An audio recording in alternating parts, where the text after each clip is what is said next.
ఆంధ్రప్రదేశ్కు రాజధాని అమరావతేనా? అమరావతి శాశ్వతంగా ఉంటుందా? మళ్ళీ జగన్ అధికారంలోకి వస్తే మరి ఇవన్నీ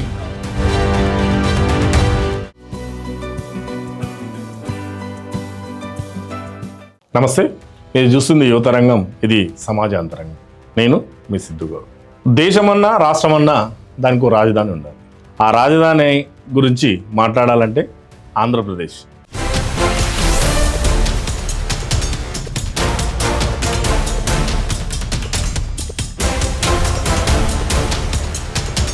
ఆంధ్రప్రదేశ్లో రాజధాని పేరు చెప్తే అదో పెద్ద చర్చ. ఆంధ్రప్రదేశ్కు రాజధాని అమరావతేనా? ఆంధ్రప్రదేశ్ రాజధాని అమరావతి శాశ్వతంగా ఉంటుందా?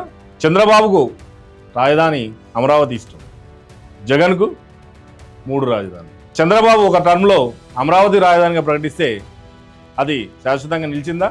జగన్ వచ్చాక అమరావతి కాదని చెప్పి వైజాగ్, కర్నూలు అంటే అమరావతి రైతులు ఆందోళన చేపట్టాల్సిన పరిస్థితి కూడా ఎందుకు వచ్చింది? ఈ నిర్ణయాలు ప్రజలను గందరగోళం నెడుతున్నాయి. అసలు ఆంధ్రప్రదేశ్ రాజధాని ఏది? మళ్ళీ అధికారంలోకి రాగానే చంద్రబాబు అమరావతి అని చెప్పింది. మరి ఇప్పుడు చెప్పిన అమరావతి అయినా శాశ్వతంగా ఉంటుందా? మళ్ళీ ప్రభుత్వం వస్తే అమరావతి కాకుండా ఇంకో నగరం రాజధాని అవుతుంది. ఈ విషయాలు కనుక మనం చర్చించినట్లయితే ఉమ్మడి ఆంధ్రప్రదేశ్ విడిపోయినాక ఆంధ్రప్రదేశ్కు రాజధాని అమరావతి. చంద్రబాబు ముఖ్యమంత్రిగా ఉన్న ఆ రోజుల్లో మోడీని తీసుకొచ్చి అక్కడ భూమి పూజ చేసి అమరావతి రాజధాని అని ప్రకటించి అక్కడ పనులు కూడా ప్రారంభించడం జరిగింది. అయితే చంద్రబాబు తర్వాత అధికారంలోకి వచ్చినటువంటి జగన్ అమరావతి ఆంధ్రప్రదేశ్కు సరైన రాజధాని కాదు, ఆంధ్రప్రదేశ్ నైసర్గికంగా ఉన్నటువంటి ప్రాంతాలను కనుక చూసినట్లయితే ఆంధ్రప్రదేశ్కు ఒక రాజధాని సరిపోదు, వైజాగ్, కర్నూలు, అమరావతి ఈ 3 కలిపి ఉంటే 3 రాజధానులు ఉంటే ప్రజలకు పరిపాలన సౌలభ్యకరంగా ఉంటుంది. కాబట్టి ఈ రాజధానులు అనేవి 3 అని చెప్పి జగన్మోహన్ రెడ్డి ప్రకటించారు. అంతేకాదు తన కార్యాలయాన్ని తాడపల్లిగూడెంలో పెట్టుకున్నాడు, పరిపాలన అక్కడి నుంచి చేసింది. ఈ నేపథ్యంలో అమరావతిలో రాజధాని కోసం రైతులు స్వచ్ఛందంగా భూములు ఇచ్చారు. మరి అలా భూములు ఏం కావాలి? అమరావతిలో రైతులు భూములను వదులుకొని మా రాజధాని ఇది అయిందని చెప్పి వాళ్ళు సంతోషపడ్డ వాళ్లకు అమరావతి రాజధాని కాదు ఇంకా 2 రాజధానులు ఉన్నాయన్నప్పుడు ఆ రైతుల్లో ఆందోళన మొదలై వాళ్లకు టీడీపీ సపోర్ట్ ఇస్తే వాళ్ళు ఆందోళనలు, తర్వాత పాదయాత్ర ఇలాంటివన్నీ నిరసనల రూపంలో తెలియజేస్తే ఆ నిరసన రూపంలో ఘర్షణ వాతావరణం చేసి ఏర్పడి ఆ ఘర్షణలు కేసుల దాకా, అట్రాసిటీ కేసుల దాకా వెళ్ళి నానా ఇబ్బందులు మొదలైనవి ఆ రోజుల్లో జగన్మోహన్ రెడ్డి ఉన్నటువంటి కాలంలో.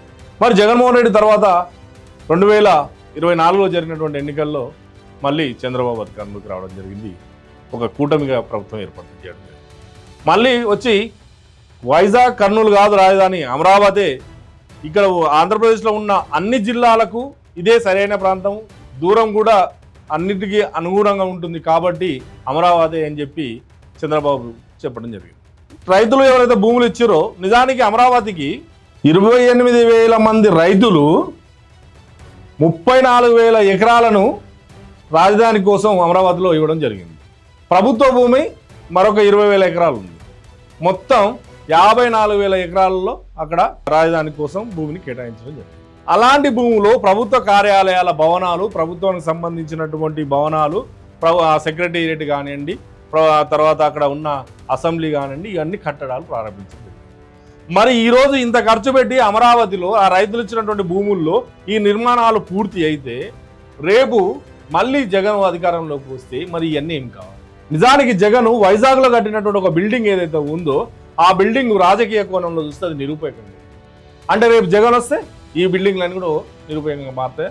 ఇలాంటి నేపథ్యంలో చంద్రబాబు ఒక అడుగు ముందుకేసి పార్లమెంటు వేదికగా ఒక శాసనాన్ని తీసుకురావడం జరిగింది, ఒక చట్టాన్ని. పార్లమెంట్లో జరిగినటువంటి చర్చలో పార్లమెంట్లో ఉన్నటువంటి 50 పార్టీలలో 49 పార్టీలు మద్దతు ఇచ్చి ఒక వైఎస్ఆర్సీపీ పార్టీ మాత్రమే వాకౌట్ చేసి బయటకు రావడం. ఈ నేపథ్యంలో శాశ్వత రాజధాని అమరావతి అని చెప్పి ప్రకటించింది. ఇదే నేపథ్యంలో జగన్ ఒక ప్రకటన చేసిండు, అది ఇంకా ఆసక్తికరంగా మారింది.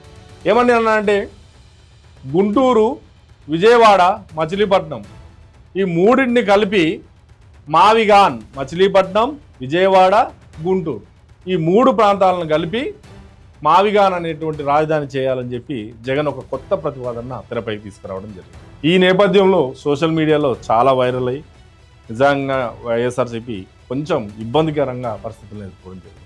ఇక్కడ జగన్ కనుక మనం అబ్జర్వ్ చేస్తే ఇప్పుడు కొత్తగా మావిగాన్ అనేటువంటి ప్రతిపాదన తీసుకొచ్చాను. అంటే ఇన్ని రోజులు మీరు చెప్పినటువంటి వైజాగ్ కానీ మరి కర్నూలు ఎందుకు వద్దంటున్నారు?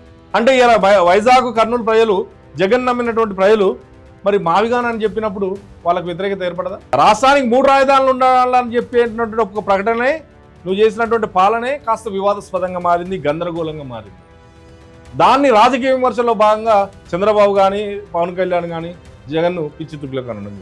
కానీ చంద్రబాబు పరిపాలన పైన కూడా ప్రజల్లో విమర్శలు ఉన్నాయి. చంద్రబాబు పరిపాలనా విధానంలో కూడా జగన్ కూడా విమర్శలు చేస్తాడు. కానీ జగను చంద్రబాబుకి ఇక్కడ ఉన్న ఒక తేడా ఏంటంటే ఒక్క ప్రాంతాన్నే రాజధాని అని చెప్పి అప్పుడు చెప్పిండు, ఇప్పుడు చెప్తుండు చంద్రబాబు.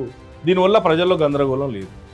కానీ జగన్ చెప్పినటువంటి విధానం ఏదైతే ఉందో ఆ రోజు కర్నూలు అన్నావు, వైజాగ్ అన్నావు, గుంటూరు అన్నావు, ఈరోజు మచిలీపట్నం, విజయవాడ, గుంటూరు అన్నావు. అంటే ఒక్క నిబద్ధతతో ఒక ప్రకటన లేదు. అంటే నాడు చేసిన ప్రకటనకు మీద ఒక స్టాండ్గా ఉండకుండా ఇలా కొత్త ప్రతిపాదన తీసుకొచ్చినావు. మరి ఈ స్టాండ్ అయినా ముందు భవిష్యత్తులో ఒక విధంగా ఉంటుందా అంటే అప్పుడు ఇంకో కొత్త ఆలోచన కూడా చేయొచ్చు కదా అని చెప్పి విమర్శకుల అభిప్రాయం.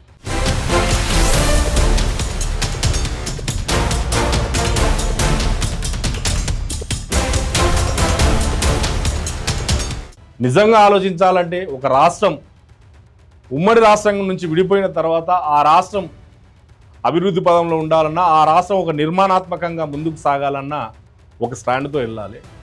ప్రజలందరికీ ఒక నమ్మకాన్ని కల్పించాలి. ప్రజలందరిలో గందరగోళాన్ని తొలగించాలి.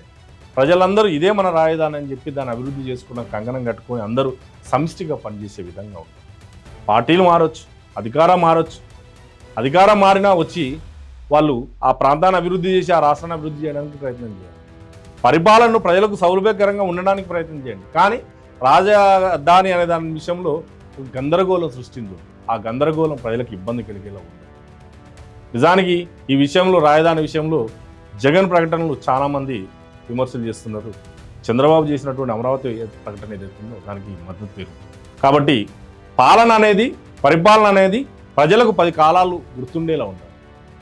పరిపాలన అనేది ప్రజలకు వాళ్ళకు అనుకూలంగా ఉండాలి. పరిపాలన అనేది ప్రజల యొక్క ఆస్తులైనా ఏవైనా అది నిలకడగా ఉండేలా ఉండాలి. కాబట్టి ఈ రాజధాని విషయంలో ఆ అస్పష్టతను తొలగించి ఉన్న రాజధాని పైన ముందుకు వెళితే బాగుంటుంది. ఇది ఈరోజు విశ్లేషణ. మరి మరొక అంశంతో మళ్ళీ కలుద్దాం. అప్పటి వరకు సెలవు. నమస్తే.